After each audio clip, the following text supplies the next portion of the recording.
ಯಾವುದೇ ಕಾರಣಕ್ಕೂ ನಾನು ಈ ಥರ ವ್ಯಕ್ತಪಡಿಸಬೇಕು, ಬ್ಯಾನರ್ ಹಾಕಬೇಕು, ಇದು ನಾವು ಯಾರು ಇಷ್ಟಪಡೋಣ. ಪ್ರತಿ ವರ್ಷ ಬರ್ತ್ಡೇ ಬಂದರೆ ಈ ಥರದ್ದು ಒಂದು ಘಟನೆ ನಡೆದಾಗ ನಮಗೆ ಬರ್ತ್ಡೇ ಅಂದ್ರೇ ಒಂಥರ ಭಯ ಬಂದ್ಬಿಟ್ಟಿದೆ. ನಿಜ ಹೇಳ್ಬೇಕಂದ್ರೆ ಅಸಹ್ಯ ಆಗ್ಬಿಟ್ಟಿದೆ ನನ್ನ ಬಗ್ಗೆ ನನಗೆ. ಏನಕ್ಕಿದು ನಿಜ ಹೇಳ್ತೀವಿ ಕೇಳಿ. ಅವರು ಎಲ್ಲಿಂದನೋ ಕೂತ್ಕೊಂಡು ಪ್ರೀತಿಯಿಂದ ನಮ್ಗೆ ಹರಿಸಿದ್ರೆ ಸಾಕು, ಅದೇ ನಿಜವಾದ ಬರ್ತ್ಡೇ. ನಿಜವಾಗ್ಲೂ ಈ ವರ್ಷ ಬರ್ತ್ಡೇ ನಾನು ಮಾಡದೇ ಇರೋದಕ್ಕೆ ಕಾರಣನೇ ನೀವೇ 10-15 ದಿನಗಳ ಮುಂಚೆ ಎಲ್ಲ ಕೋವಿಡ್ ಅಂತ ಎಲ್ಲ ಶುರು ಮಾಡಿದ್ರಲ್ಲ. ಯಾರಿಗೂ ತೊಂದರೆ ಆಗಬಾರ್ದು ನಮ್ಮಿಂದ. ಈಗ ನಮ್ಮ ಬರ್ತ್ಡೇ ಅಂತ ಅಲ್ಲಿ ಬಂದು ಯಾರಿಗೂ ಏನು ತೊಂದರೆ ಆಗಬಾರ್ದು, ಎಲ್ಲರೂ ಹಾಳಾಗೋ ಚಾನ್ಸಸ್ಗಳಿರುತ್ತೆ ಅಂತಲೇ ನಾವು ಬೇಕು ಅಂತಲೇ ಹೆಂಗೆ ಹೇಳೋದು. ಬೇಡ ಅಂದರೂ ಬೇಜಾರು ಮಾಡ್ಕೋತಾರೆ ಅಭಿಮಾನಿಗಳು. ಮಾಡಿದ್ರೆ ಏನೋ ಒಂದು ಇದಾಗುತ್ತೆ. ಅವ್ರ ಪ್ರೀತಿ ತೋರಿಸೋದಕ್ಕೆ ಈ ಥರ ಈಗ ಮನೆಗೆ ಯಾರಾಗ್ತಾರೆ? ದುಡ್ಡು ಸಹಾಯ ಯಾರು ಬೇಕಾದ್ರೂ ಮಾಡ್ಬೋದು. ಮನೆಗೆ ಮಗ ಬರ್ತಾನ? ಏನು ಹೇಳ್ತಾರಪ್ಪ? ಮನೇಲಿ ಮಕ್ಕಳು ಕಳ್ಕೊಂಡವ್ರು ಏನು ಹೇಳ್ತಾರೆ? ನಮ್ಮ ಮನೆಗಳಲ್ಲಿ ಸಾವಾದ್ರು ಅದೇ ತಾನೆ. ಏನು ಹೇಳಕ್ ಸರ್ ಹೇಳಿ? ಏನು ಕೊಟ್ಟರು ಮಗ ಬರ್ತಾನ? ಅಥವಾ ಈಗ ಹುಡುಗರುಗಳು ಇನ್ನೂ 20-25 ವರ್ಷದ ಹುಡುಗರು ಅಭಿಮಾನ ನೀವು ತೋರಿಸೋ ರೀತಿ ದಯವಿಟ್ಟು ಈ ಮುಖಾಂತರ ಎಲ್ಲರೂ ಕೇಳ್ಕೊತೀನಿ. ಈ ಬ್ಯಾನರ್ ಕಟ್ಟೋದು, ಈ ಬೈಕಲ್ಲಿ ಚೇಂಜ್ ಮಾಡ್ಕೊಂಬರೋದು, ಫೋಟೋ ತೆಗೆಯೋದು, ಸೆಲ್ಫಿ ಬಿಟ್ಬಿಡಿ. ನಿಜವಾಗ್ಲೂ ನಿಮ್ಮ ಪ್ರೀತಿ ತೋರಿಸ್ಬೇಕಂದ್ರೆ ನೀವು ಒಳ್ಳೆ ಕೆಲಸ ಮಾಡಿ ನಿಮ್ಮ ಜೀವನಕ್ಕೆ ಏನಿರುತ್ತೋ ಅದ್ರಲ್ಲಿ ಖುಷಿಯಾಗಿರಿ ಸಾಕು. ನನಗಂತೂ ಇವೆಲ್ಲ ಚಿಕ್ಕ ವಯಸ್ಸಲ್ಲಿ ಒಂಥರ ಇರುತ್ತೆ.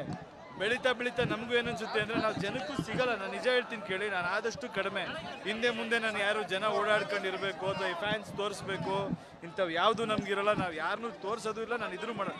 ನನ್ನ ಬಗ್ಗೆ ಬೇಜಾರು ಮಾಡ್ಕೊಂಡ್ರೂ ಪರವಾಗಿಲ್ಲ ಅಂತ ನಾನು ಆದಷ್ಟು ಲಿಮಿಟ್ ಮಾಡ್ತೀನಿ. ಅವ್ರು ಟೈಮ್ ವೇಸ್ಟ್ ಮಾಡ್ಕೊಂಡು ನಮ್ಮ ಬಗ್ಗೆನೇ ಯೋಚನೆ ಮಾಡ್ಕೊಂಡು ಇರಬಾರ್ದು. ಯಾಕಂದರೆ ನಾವು ಏನೋ ಕೆಲಸ ಮಾಡೋದ್ರಿಂದ ಜನಗಳೆಲ್ಲ ನೋಡಿ ಆಶೀರ್ವಾದ ಮಾಡ್ತಾರೆ. ಅವರು ಹಂಗೆ ಬೆಳಿಬೇಕು ಅನ್ನೋದು ನಮ್ಗೆ ಆಸೆ. ಪ್ರತಿಯೊಬ್ಬ ಅಭಿಮಾನಿನೂ ನಮ್ಮ ಬಗ್ಗೆ ಅಭಿಮಾನ ತೋರಿಸ್ಬೇಕು ಅಂದರೆ ಅವ್ರ ಬದುಕಲ್ಲಿ ಅವರು ಖುಷಿಯಾಗಿದ್ರೆ ಅದೇ ನಮ್ಗೆ ಅಭಿಮಾನ ತೋರಿಸ್ತದೆ. ಸರ್ಕಾರ ಕೂಡ 2 ಲಕ್ಷ ಪರಿಹಾರ ಘೋಷಣೆ ಮಾಡಿದೆ. ನೀವು ಅವ್ರ ಜೊತೆಗೆ ಯಾವ ರೀತಿಯಾಗಿರ್ತಕ್ಕಂಥ ಸಹಕಾರ ನೋಡಿ, ನಾನು ಈಗ ಏನೋ ಒಂದು ಈಗ ಘೋಷಣೆ ಮಾಡೋದು ನನಗೆ ದೊಡ್ಡ ವಿಷಯ ಅಲ್ಲ. ನಾವೇನು ಬೇಕಾದ್ರೂ ಮಾತಾಡ್ಬೋದು. ಅರ್ಥ ಮಾಡಿಕೊಂಡು ನಿಜವಾದ ಕುಟುಂಬಕ್ಕೆ ಏನು ಬೇಕಾಗಿರುತ್ತೋ ಅಥವಾ ಏನು ಅವಶ್ಯಕತೆ ಇರುತ್ತೋ ನೋಡ್ಕೊಂಡು ಮಾಡೋಣ. ಇವತ್ತು ಆ ಸಮಯ ಅಲ್ಲ. ಬಟ್ ನಾನಂತೂ ಅವ್ರ ಕುಟುಂಬಕ್ಕೆ ಏನು ಮಾಡ್ಬೇಕಂತ ಹಂಗಂತ ಇದು ಯಾವುದೇ ಪಾಠ ಇದು ಆಗಬಾರ್ದು, ಆಯ್ತಾ? ಮುಂದಕ್ಕೆ ಹೇಳ್ತಿದ್ದೀನಿ ಕೇಳಿ. ಯಾರೇನೇ ಮಾಡಿದ್ರು ನಾವು ಇದಕ್ಕೆ ಯಾರಾದರೂ ಯಾರು ಬೇಜಾರು ಮಾಡ್ಕೊಂಡ್ರು ಪರವಾಗಿಲ್ಲ. ಅಭಿಮಾನಕ್ಕೆ ಇವತ್ತು ಯಾಕೆ ಬಂದು ನೋಡ್ತೀವಿ ಅಂದರೆ ನಮ್ಗೆ ಅವ್ರ ತಂದೆ ತಾಯಿ ಮೇಲೆ ಇರೋ ಗೌರವಕ್ಕೆ. ಅವ್ರ ಈ ಥರ ಹೆಚ್ಚು ಕಮ್ಮಿ ಈ ವಿಷಯ ಬಿಡಿ, ಇದು ಆಕ್ಸಿಡೆಂಟ್ ಅಂತ ಅನ್ಸುತ್ತೆ. ಇದರಲ್ಲಿ ನೀಟಾಗಿ ನೋಡಿದಾಗ ಪಾಪ ಅವ್ರಿಗೆ ಗೊತ್ತಾಗದೆ ಇದಾಗಿದೆ.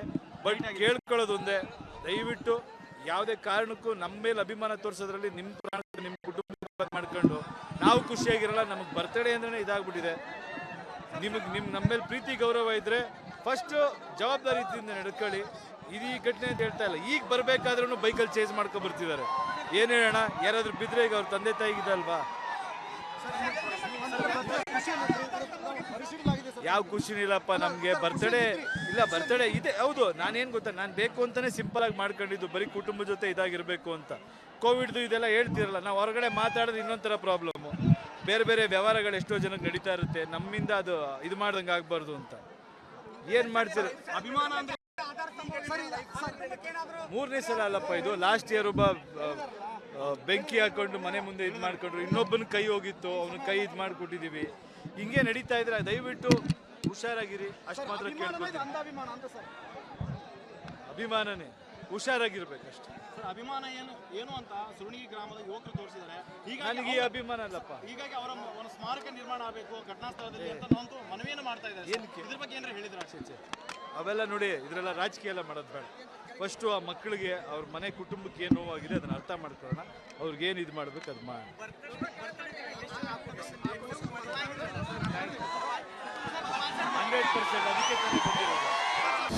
ಅನುಕ್ಷಣದ ಸುದ್ದಿಗಳಿಗಾಗಿ ವಿಸ್ತಾರ ನ್ಯೂಸ್ ಯೂಟ್ಯೂಬ್ ಚಾನೆಲ್ ಸಬ್ಸ್ಕ್ರೈಬ್ ಮಾಡಿ. ಹೊಸ ಸುದ್ದಿಗಳ ನೋಟಿಫಿಕೇಶನ್ಗಾಗಿ ಬೆಲ್ ಐಕಾನ್ ಕ್ಲಿಕ್ ಮಾಡಿ. ಲೇಟೆಸ್ಟ್ ಅಪ್ಡೇಟ್ಸ್ಗಾಗಿ www.vistaranews.com ವೆಬ್ಸೈಟ್ಗೆ ವಿಸಿಟ್ ಮಾಡಿ. ಅಂಗೈಯಲ್ಲೇ ಜಗತ್ತಿನ ಸುದ್ದಿ ತಿಳಿಯಲು ವಿಸ್ತಾರ ನ್ಯೂಸ್ ಕನ್ನಡ ಆಪ್ ಡೌನ್ಲೋಡ್ ಮಾಡಿ.